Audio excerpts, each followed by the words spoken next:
Darling, in 2003, the most feared man in Iraq was pulled from a hole in a farmyard, blinking, holding a pistol he never fired and a fortune he could not spend. 5 God Kings today, and the squalid little places we found them. Stay to the end. Level 5 promised 1,000 years and delivered 12. Subscribe first, darling. Let's begin. Level 1. A German army greatcoat, darling. Several sizes too large, with a man slumped down inside it, keeping his face turned away. That is how the founder of fascism attempted to leave Italy. Italy, 1945. Benito Mussolini.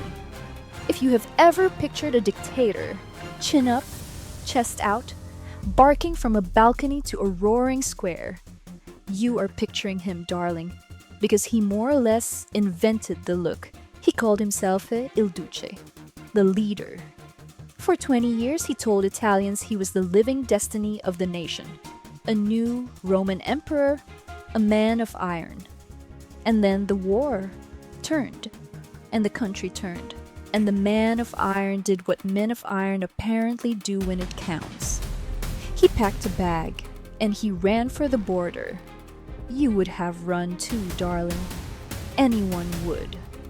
The difference is that you never told 40 million people you were a god of iron who feared nothing. He tried to slip into Switzerland, hidden in a convoy of retreating German soldiers. And here's the detail that tells you everything, darling.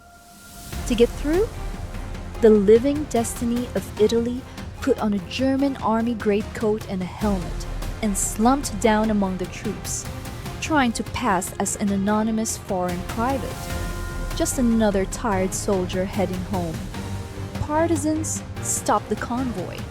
They worked their way down the line, holding up a lantern, looking at faces. And they found Il Duce, the new Caesar, the man of iron, dressed as somebody else's foot soldier, hoping nobody would look too closely at him. That coat is the first receipt.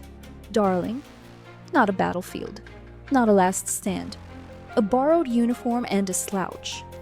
The man who spent 2 decades insisting he was more than a man, that he was Rome reborn, tried to leave the stage dressed as the least important person in the room. He was recognized, and he did not survive the next day.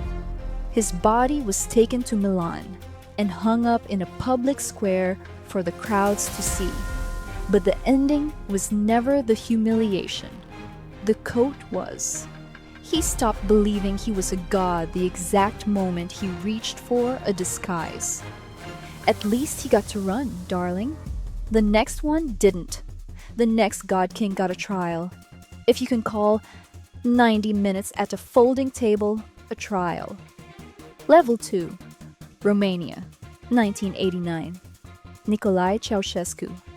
His own state media called him the genius of the Carpathians. His face was on the walls, on the money, on the news every single night. When he gave a speech, darling, the applause was mandatory, and it was timed. You did not stop clapping until it was safe to stop, and it was never quite safe. For decades, he was treated officially as something close to a demigod, a man the nation was lucky to breathe the same air as. And then, in December, it came apart. Not over years, over days. A crowd he had personally summoned to cheer him turned on him, live, on television. You can watch the exact second his face changes, darling. The moment the god realizes the room has stopped believing in him. Within days, he and his wife Elena fled the capital by helicopter. They were caught almost immediately, and the genius of the Carpathians was sat down in a bare room on an army base, at a folding table, in front of a hasty military tribunal. The whole thing lasted about an hour.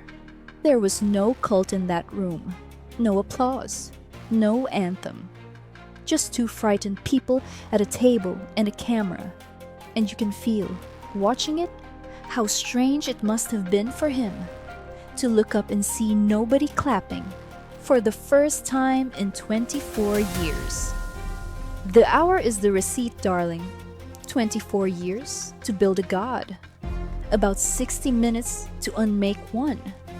The man whose applause you were not permitted to stop was tried, convicted, and gone the same afternoon.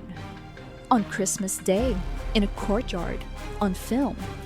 Everything it had taken to make him enormous. The posters, the anthems, the timed clapping. None of it followed him into that little room. It never does. A cult of personality is a very loud thing, darling. And it goes very, very quiet the moment the person at the center of it stops being useful. That is worth remembering, darling, the next time you watch a crowd worship anybody. The cheering was never about the man. It was about what he could still do for them. And it stops the instant he cannot. But the next one was not caught on a road, darling, nor tried in a room. The next one had to be dug out of the ground. Level 3, Iraq, 2003. Saddam Hussein. Gold taps in the palaces, statues in every square, some of them enormous, arms raised to the sky. A personality cult so total that his face watched you from every wall in the country. When the Americans invaded, they made him, officially, high-value target number 1. The single most hunted human being on the planet. And for 9 months, the most hunted man on Earth simply vanished. Everyone pictured a network of loyal fighters, secret fortresses, a shadow army keeping the great man safe. The truth, when they finally found it, was smaller than that, darling, much smaller. In December, acting on a tip, soldiers searched a scruffy little farm near Tikrit, and in the ground, under a sheet of foam and some loose dirt, they found a hole. A pit, barely long enough to lie down in, with a small air vent and a fan, and folded up inside it was high-value target number 1. He did not fight. He did not reach for a weapon. He put his hands up. Beside him in the hole, they found a pistol. He never fired. A rifle and $750,000 in American cash, which is worth exactly nothing, darling, at the bottom of a hole in a field.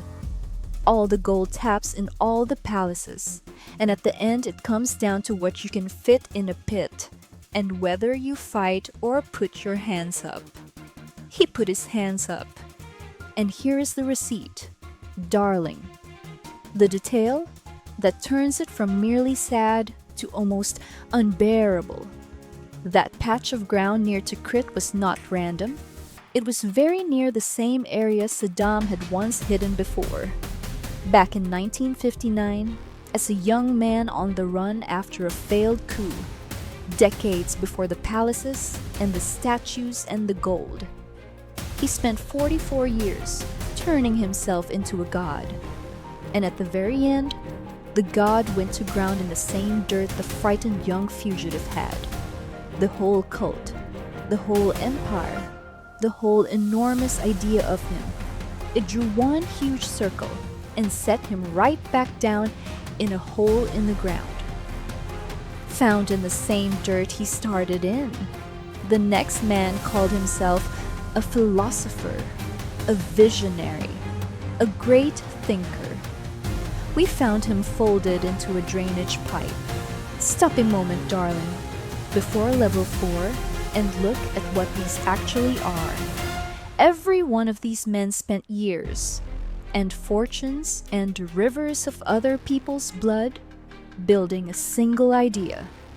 That he was not an ordinary human being, that he was destiny, history, a god with a flag and an anthem and his own face on the money. And every single one of them, when the moment finally arrived, did the most ordinary, most human thing there is. He hid, in a coat, in a helicopter, in a hole in a farmyard. Because underneath the statue and the anthem and the mandatory applause, there was only ever a frightened man looking for somewhere small and dark to not be found. The cult was always for us, darling. The hiding place was the truth. Level 4.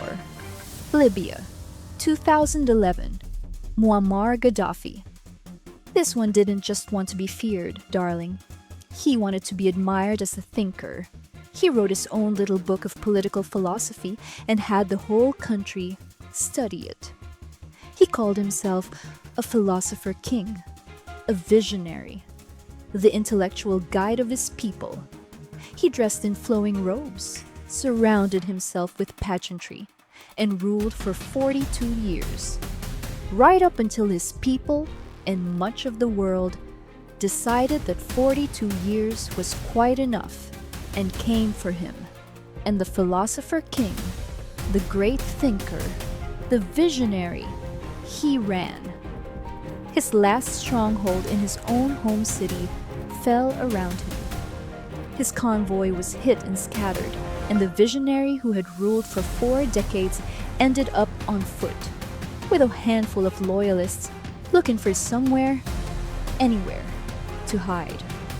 What he found was a drainage pipe, a concrete storm drain, running under a road, built to carry away rainwater. That is where fighters found him, crawled into the plumbing beneath a street. One of the men who was with him at the very end said that in his final days, Gaddafi had been, and I quote, very delusional, complaining bitterly about the lack of electricity and the lack of running water. In the town he was hiding in, from the people he had ruled for 42 years. The pipe is the receipt, darling. The man who wrote an entire book telling the world how human society ought to be organized spent his last free minutes crawling into a drain. He was pulled out of it by the people he had governed for 4 decades, and he didn't leave that place alive. I will say no more than that about the how of it. It was ugly, and ugliness for its own sake is not what we do here. The point is the pipe, the philosopher-king, the great visionary, found at the end in the plumbing under a road.